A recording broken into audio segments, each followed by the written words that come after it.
Amis téléspectateurs, bonjour. Nous sommes face à l'Afrique. Face à l'Afrique, c'est une émission qui parle d'Afrique, qui traite les sujets d'Afrique avec des experts qui viennent d'Afrique, qui viennent d'ailleurs, qui s'intéressent à l'Afrique, qui parlent de ce qui se passe en Afrique, le renouveau de l'Afrique. Aujourd'hui, nous allons aborder un sujet extrêmement capital. Le sujet de l'Afrique est-elle devenue une poubelle pour les Occidentaux? On va aborder ce sujet avec mes deux invités. À ma droite, j'ai M. Armand Mavinga Tchafonenga, président de 3C RDC, président national du MPDC, Mouvement pour la paix et le développement du Congo, ancien expert de l'UNESCO, ambassadeur de paix, engagé dans le dialogue entre les religions. À ma gauche, Latine Bamba, ingénieur commercial diplômé en Sciences Po, Paris, président de l'association Paix, Culture et Développement en Afrique, APCDE-Afrique, panafricain, un homme convaincu par la vraie Afrique, l'Afrique qui gagne. Aujourd'hui, nous nous trouvons avec une Afrique qui souffre. Qui souffre de quoi? De ces maux, de la corruption et de plusieurs velléités, des groupes armés, etc. Par définition, l'Afrique est complètement fracturée. On se trouve, chacun veut tirer la couverture pour soi. Alors, cette couverture, c'est quoi? Chacun va gagner, même tout en laissant de côté les intérêts de tout un continent. On voit l'Afrique est devenue un vrai dépotoir où on peut tout déverser. Pour vous, quand on déverse des produits qui sont nocifs pour la santé en Afrique, on est en train de tuer l'Afrique à petit feu. Monsieur Mavinga. C'est un sujet très sensible qui nous interpelle tous.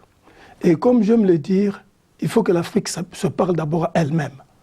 Parce qu'une Afrique qui est consciente et responsable ne peut pas accepter que les étrangers viennent déverser des produits toxiques en Afrique. C'est que ces produits sont déversés avec, si pas l'accord, la complicité de certains fils d'Afrique. Donc nous condamnons d'abord cette façon de faire et nous condamnons aussi le modèle. C'est ça le modèle que nous avons adopté au niveau mondial, c'est un modèle polluant. Et comme vous le savez, l'Occident est parmi les plus grands pollueurs. Je l'ai abordé le sujet, oui, vous l'abordez, le plus grand pollueur. Et maintenant, nous nous retrouvons devant nos responsabilités. Nous avons créé un système qui nous met devant nos propres limites. Nous sommes en train de détruire l'humanité. Et quand nous trouvons qu'il faut aller déverser ailleurs des produits toxiques, nous sommes en train de détruire l'humanité. L'humanité que nous avons acquise grassement, comme les gens croient disent de l'Éternel.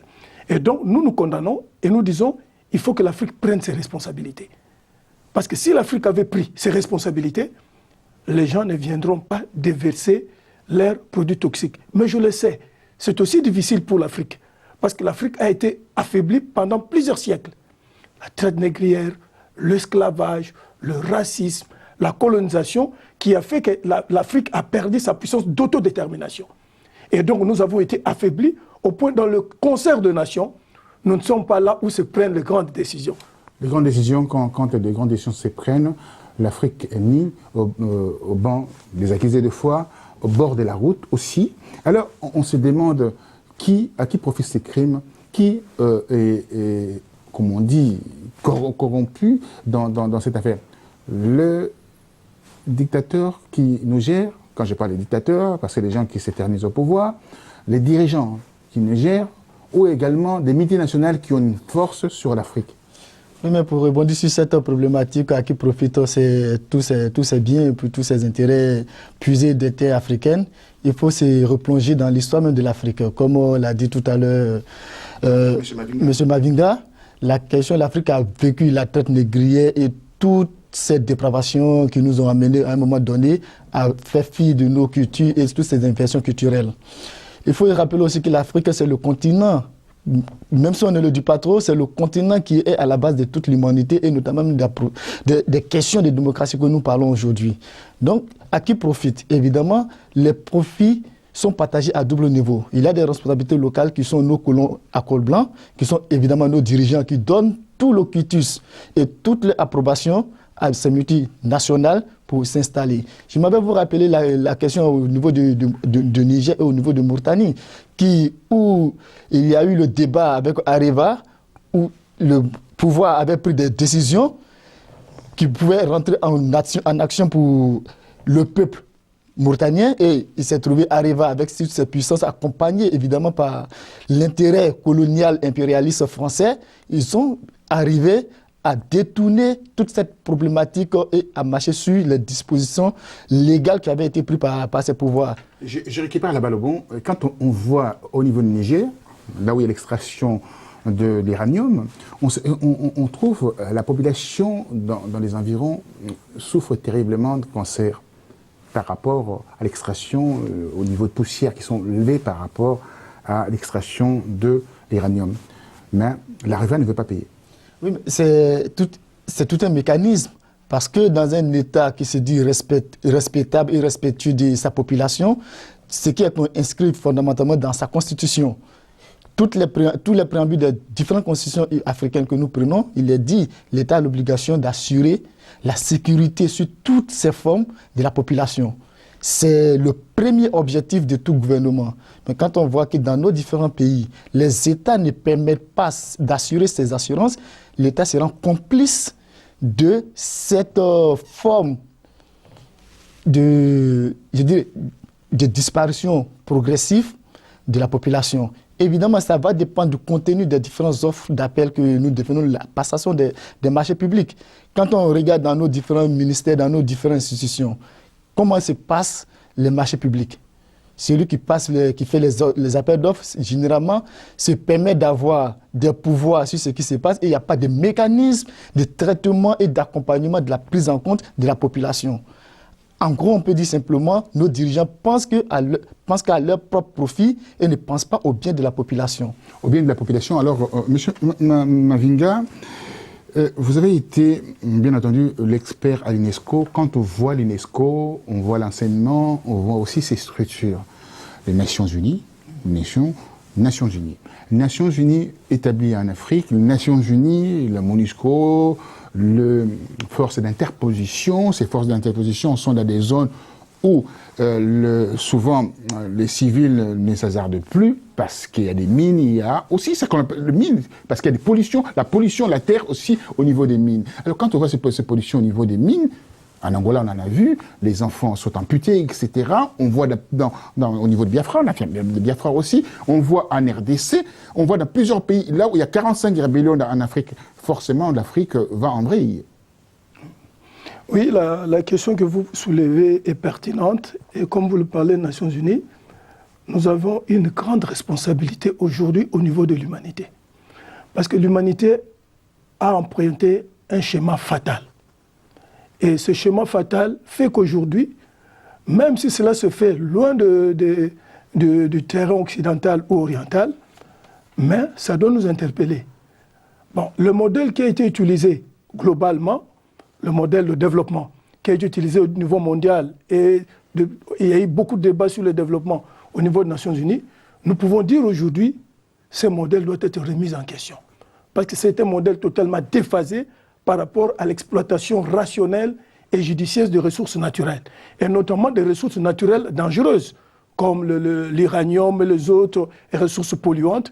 Les gens ont vu le nickel, manganèse, c'est des produits qui sont extrêmement polluants. Les gens ont vu leurs intérêts au détriment des intérêts du peuple. Et nous disons aujourd'hui, nous ne pouvons plus continuer ainsi. Mais nous avions vu, quand il y a eu des dégâts, par exemple, Tchernobyl, nous avions vu Nagasaki ou Hiroshima. Nous avons vu dernièrement au Japon, quand il y a eu le tsunami.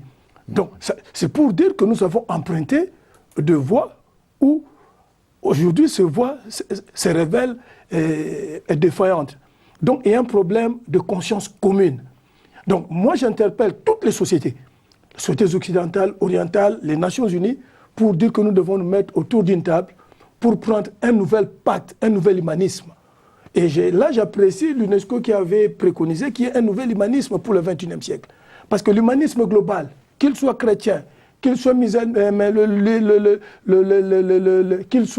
musulman, qu'il soit juif, qu'il soit bouddhiste, généralement, nous les hommes, qu'est-ce que nous en avons fait? Et nous nous sommes planqués dans nos contradictions, dans nos diversités qui sont devenues source de conflits, et où ce sont les intérêts des gens, des individus, Et aujourd'hui, il y a une nouvelle forme de multinationales qui viennent où on organise les intérêts au niveau le plus élevé, au-dessus même des nations. Donc nous entrons dans un jeu des acteurs dangereux pour l'Afrique et pour l'Occident et pour tout le monde. Et quand aujourd'hui nous voulons nous mettre ensemble pour régler soi-disant même le problème du climat, même les autres problèmes qui sont récurrents par rapport au modèle qui ne fonctionne plus, et là j'interpelle l'Afrique. La faute de l'Afrique, c'est de vouloir imiter un modèle qui est en train d'être dépassé, un modèle occidental qui est en train d'être dépassé.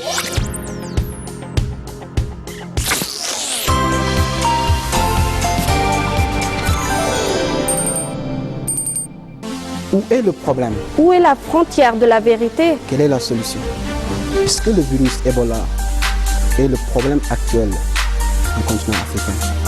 Quels sont les problèmes de la femme en Afrique?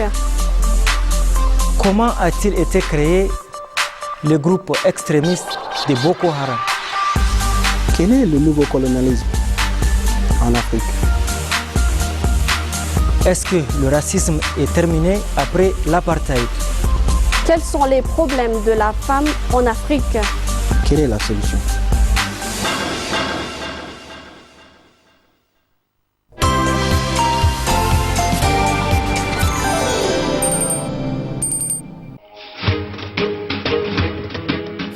Chers frères, chères sœurs, recevez la salutation de paix et de miséricorde qui est assalamu alaikum wa rahmatullahi wa Chers téléspectateurs, vous qui venez de nous joindre dans notre émission La Gnose de l'imam Khomeini, salamu alaikum wa rahmatullahi ta'ala wa barakatuh. Et il est le livre divin universel. Ainsi, en son existence distinctive, en considérant la multiplicité, il est Furqan, l'homme universel, distinction, critère distinctif. Al-Fayzul Aqdas, l'émanation sanctissime. Sanctissime, pourquoi? Parce que il n'y a rien d'autre que Dieu qui intervient. Je lirai certains passages que j'avais écrits donc, dans ma thèse, qui a été publiée, comme vous l'avez rappelé, sous le nom de l'imam Khomeini, un gnostique méconnu du XXe siècle, pour citer des passages précis de l'imam Khomeini.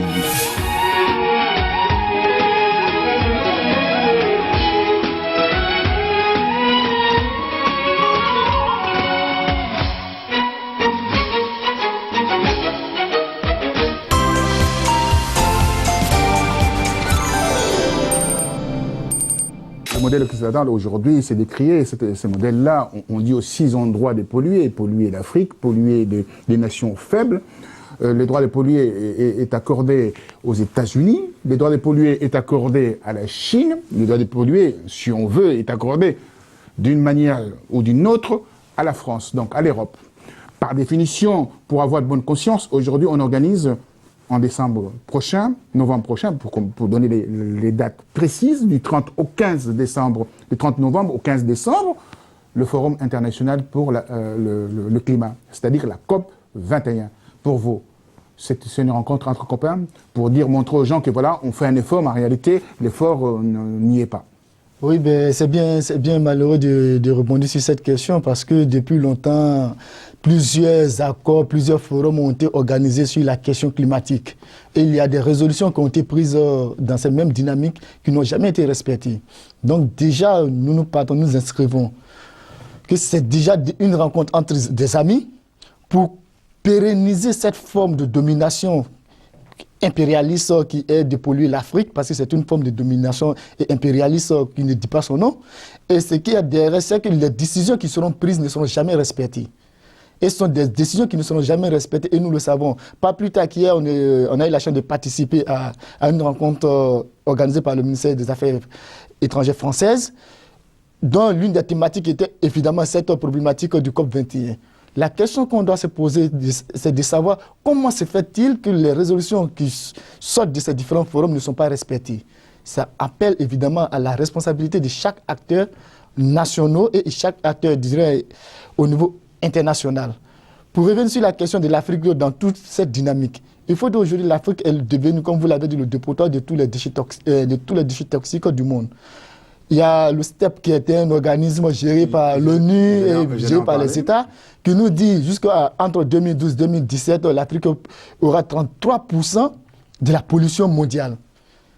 Que faisons-nous en tant qu'Africains pour remédier à cela? C'est évidemment de revoir nos différents systèmes politiques qui existent chez nous et de voir notre manière de gouverner. Et pour, ensemble, sortir dans ces différents précarés béninois qui nous ont divisés et qui ont été validés en 1964 à Tunis.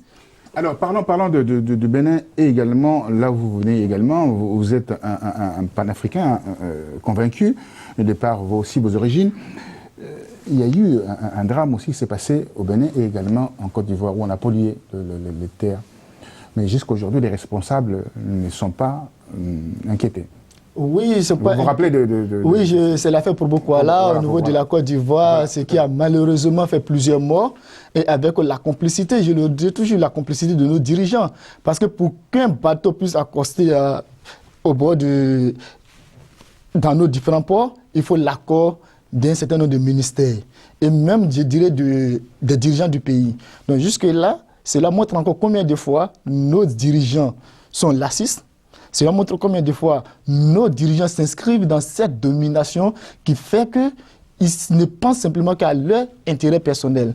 Je m'avais vous dire qu'il y a aujourd'hui, en Côte d'Ivoire, malheureusement, il y a un gouvernement qui est en place, qui normalement s'était engagé dans la prise en considération de cette problématique. Mais jusqu'à aujourd'hui, il se trouve, selon les informations qui nous reviennent, qu'il y a des dirigeants de ces associations de victimes qui sont en train de périr aujourd'hui au niveau des prisons.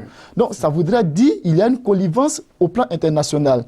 Ça me rappelle cette belle citation de Pascoué, en 1986, quand il était ministre français, il disait que lorsque les raisons d'État existent, la morale fut le camp. La morale fut le camp. Alors, on regarde la morale de gens qui sont dans le milieu politique, stigmatisé, montré du doigt, indexé par notre ami Lassina Bambam, à tort ou à raison, mais on peut observer une certaine légèreté dans le chef de ces responsables politiques. Vous, qui allez se présenter aux élections 2016 en RDC, vous êtes candidat aux élections présidentielles, dites-moi, comment un politicien qui vient avec les discours bien définis, quand il a les manettes du pouvoir, le lendemain, il vire et change de casaque? Monsieur Roger Bongos, avec votre permission, si vous me permettez, je voulais seulement dire 2 mots sur la Conférence de Paris, parce que c'est important que je cite sur et je revienne. Tout à fait.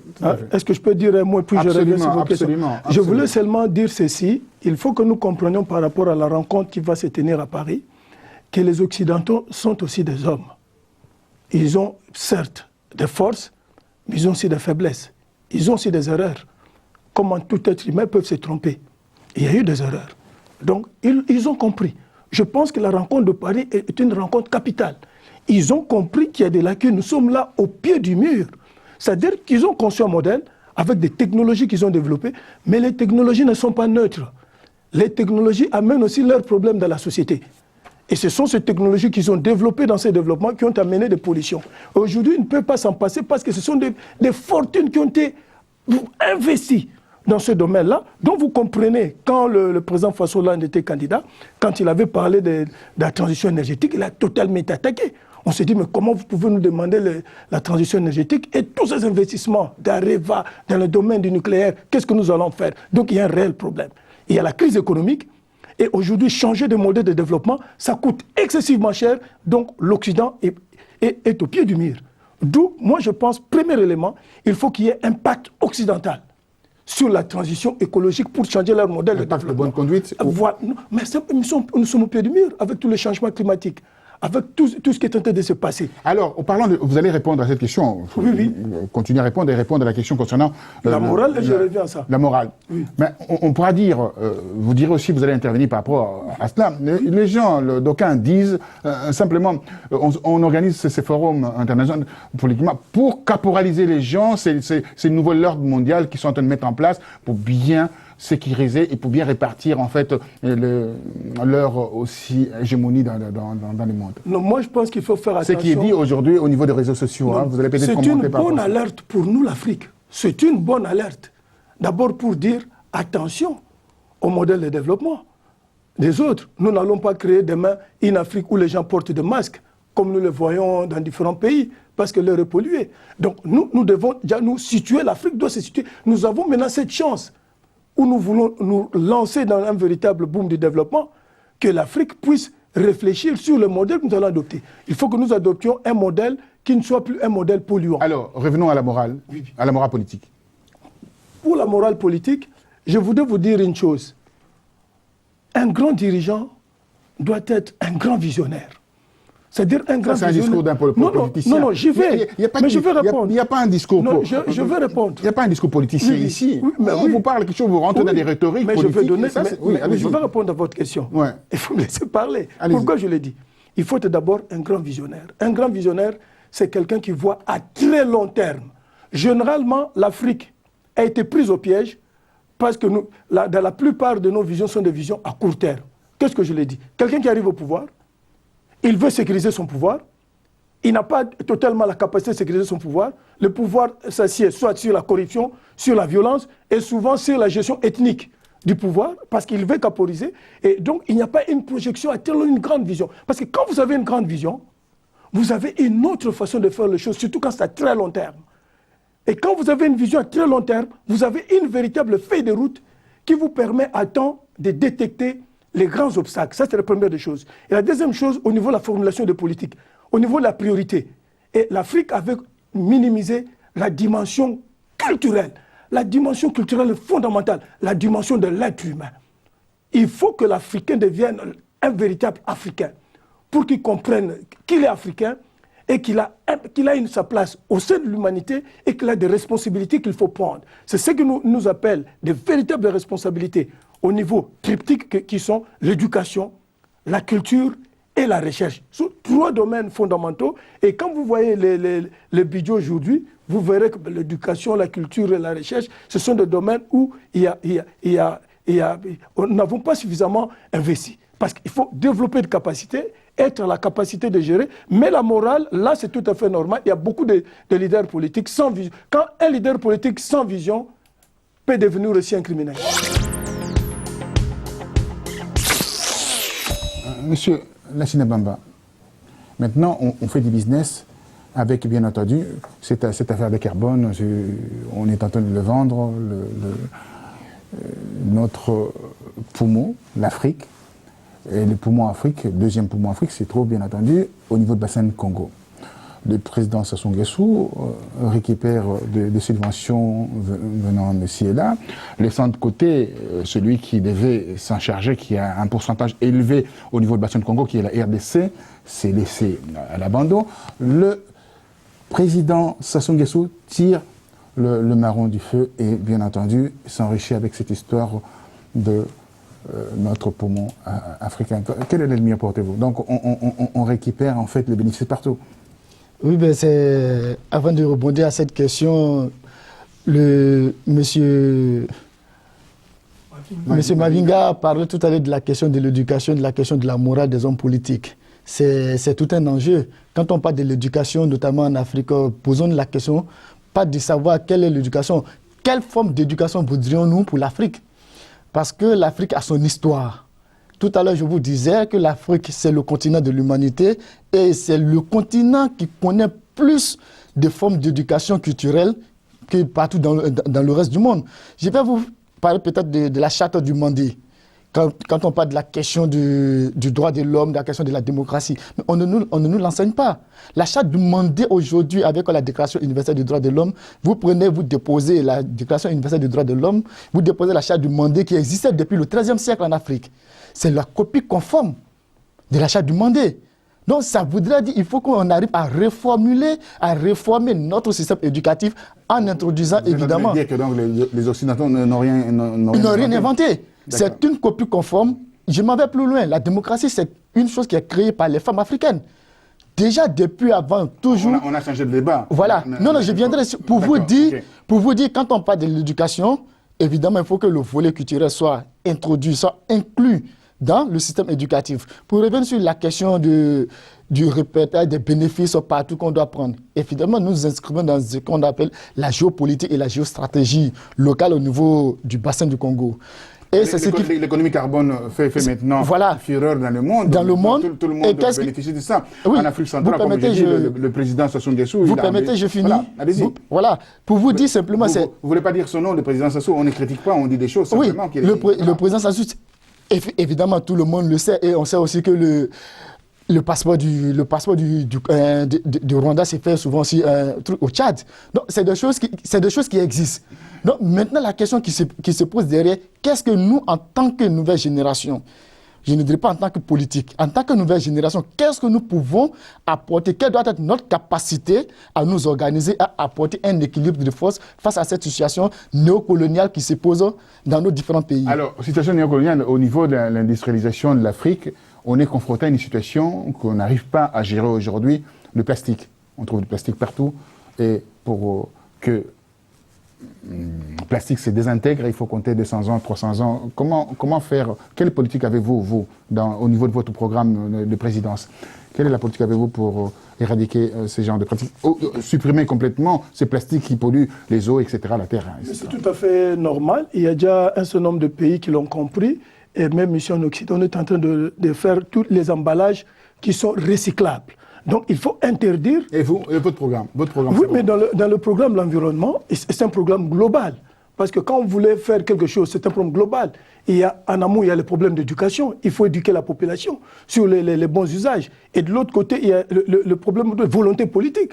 L'homme politique doit faire de bonnes analyses. Et la transformation de ces produits-là, on peut faire la transformation pour faire des chaussures, c'est important, oui. Il faut, dans le domaine de la recherche, c'est à ce moment-là que j'ai parlé de la recherche, il faut qu'il y ait toute une industrie de transformation, de recyclage de déchets. Voilà. Et donc, il faut développer des capacités dans le domaine de recyclage de déchets. Et les pays qui n'ont pas beaucoup de moyens, ils peuvent se fédérer ensemble, comme aujourd'hui l'Europe, qui a beaucoup de pays développés, mais se sont constitués en Union européenne, et ils débattent de problèmes d'intérêt commun. Alors, on peut observer une seule chose, vous emboîtez le pas un peu, on peut comprendre qu'il y a cette zone économique en Afrique, mais ces zones-là, ils ne s'entendent pas entre eux, il y a des problèmes. Voilà, ces marques ne s'entendent pas avec les gens de la SADC, enfin, il y a toujours des barrières. Comment voulez-vous fédérer, créer une synergie régionale intégrée? L'Europe a fait tomber le mur de Berlin.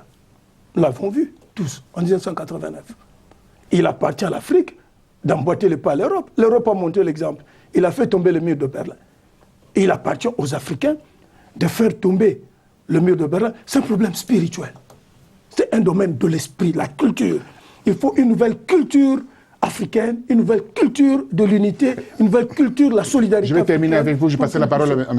Mais vous parlez de ce côté spirituel. Or, certains pays qui ne sont pas spirituels fonctionnent très très bien. Vous répondrez à cela. Comment se fait-il? Est-ce que c'est un problème spirituel? Il y a d'autres pays qui fonctionnent très bien sans la spiritualité. Oui, excusez-moi, je voudrais répondre sur cette question quand on nous dit qu'il faut une nouvelle culture pour l'Afrique. L'Afrique a sa culture. L'Afrique a sa culture, l'Afrique ne peut pas... Oui, je ne suis pas d'accord pour dire qu'il faille une nouvelle culture pour l'Afrique. Nous avons notre culture. Ce qu'il faille aujourd'hui en Afrique, c'est de revenir aux fondamentaux qui sont les nôtres. Parce que quand avant la colonisation, comment vivaient nos parents? Quels étaient les fondamentaux de vivre ensemble dans nos différents pays? Il n'y avait pas de plastique, il n'y avait pas de plastique, il n'y avait pas de truc. Maintenant, derrière, qu'est-ce qu'il faut? Quand la colonisation est arrivée, le premier élément sur lequel il a joué, c'était une autre culture pour nous dire non, les cultures que vous avez, ce ne sont pas des bonnes cultures, il faut aller vers la civilisation. Diendre de quelle civilisation parlons-nous? Ce qu'il faut en Afrique, c'est pour ça tout à l'heure je disais, quand on parle de réforme de notre système éducatif, c'est de revoir, d'introduire dans nos différentes formations la valeur culturelle qui a été la nôtre. Rappelez-vous, l'empire de Soumaoro Kanté, l'empire de Soundiata Keita, c'est des choses qui ne sont pas enseignées dans nos universités. Je vais plus loin. Cheikh Anta Diop, que dans l'une des universités phares de l'Afrique porte le nom, ses ouvrages, ses œuvres au Sénégal ne sont pas enseignées. Le panafricanisme. Bon, pour vous dire, ça c'est un autre débat. Voilà, pour vous dire, la question de la spiritualité. Diendre, l'Afrique est le continent qui a égorgé toute forme de spiritualité dans le monde. Maintenant, qu'est-ce que nous en faisons avec la diversité? La question est simple. Vous avez le pays qui est... les colons sont venus, ils ont laissé quelques industries, même pas beaucoup. Vous développez vos industries. Et pour gérer, en fait, les immondices, vous n'arrivez pas à gérer les immondices. La transformation de ces déchets, vous n'arrivez pas à les gérer. Donc, vous incriminez qui? L'Europe ou bien vous-même? Ok, il n'y a pas de problème. L'incrimination, elle est endogène et exogène. Nous avons, en tant qu'Africains, nous avons notre part de responsabilité. Et en tant qu'Africains, c'est cela que je disais tout à l'heure, quelle est notre capacité à nous approprier toutes ces dimensions. C'est là que la diaspora doit pouvoir être un acteur central. Quel est le rôle de la diaspora? La diaspora doit être un acteur central parce que nous avons les compétences, nous avons les formations. On peut contribuer à ce transfert de technologies en tenant compte des réalités de nos différents pays. Alors souvent, les gens de la diaspora, les gens, l'intelligentsia, ces gens sont souvent des suppôts des Occidentaux. Je voulais seulement dire... Répondez d'abord avant de dire, ils sont souvent, vous êtes les suppôts des gens, parce que vous êtes un ancien, vous êtes un ancien de l'UNESCO, vous êtes un ancien de l'UNESCO, donc par définition, vous êtes un pion de l'UNESCO. Non, vous soulevez un problème, il faut que je vous réponde. Il y a un problème, c'est-à-dire par rapport à l'élite qui a été formée en Occident, dans la diaspora, il y a un faux fouillant là. Non, je réponds à votre question. Il y a d'une part une élite qui a été formée dans un contexte occidental. Il y a d'autre part aussi une élite africaine qui a été aussi formée dans le contexte occidental, mais consciente de son identité, de ses origines. Et il y a une élite qui a perdu ses origines. Et donc l'élite dont vous parlez, qui peut faire problème, c'est cette élite qui est formée dans le contexte occidental. Comment on peut le déceler? Comment on peut le déceler? C'est dans les approches, dans la pratique. Et c'est la raison pour laquelle je voulais dire à mon frère, parce que vous l'avez dit... Il reste 20 minutes, 20 secondes. Oui, je voulais dire qu'en parlant d'une nouvelle culture, en fait, on ne se contredit pas. C'était par rapport pour dire, j'avais dit l'Afrique doit revenir l'Afrique. C'est-à-dire l'Afrique a son identité. Mais par rapport aux projections actuelles et futures, c'est-à-dire il nous faut une nouvelle culture, c'est-à-dire qui n'emprunte pas celle que nous proposent les gens aujourd'hui, mais une nouvelle culture enracinée dans nos valeurs profondes. On revient toujours sur la culture. Or, on parle aujourd'hui sur les déchets enfouis en Afrique. Mais c'est le même débat. Dites-moi, pour conclure, qu'est-ce qu'on peut faire par rapport à la résolution? Les résolutions. Oui, les résolutions sont énormes. Je prendrai simplement deux pôles. Rapidement. Oui, rapidement, il faut déjà réfléchir à un nouvel ordre politique en Afrique et qui va mettre au centre de débat l'éducation et la formation à la conscience citoyenne. Et vous? Je pense qu'il faut que nous prenions un véritable pacte africain de l'environnement où les responsabilités sont clairement définies, où les États africains vont vraiment s'y mettre pour que nous puissions trouver ensemble une réponse à ces problèmes. Une réponse à ces problèmes, nous avons les propositions, les résolutions données par nos invités pour, bien entendu, protéger cette Afrique qui est le berceau de l'humanité. Merci à vous d'avoir suivi cette émission. À très bientôt. Merci.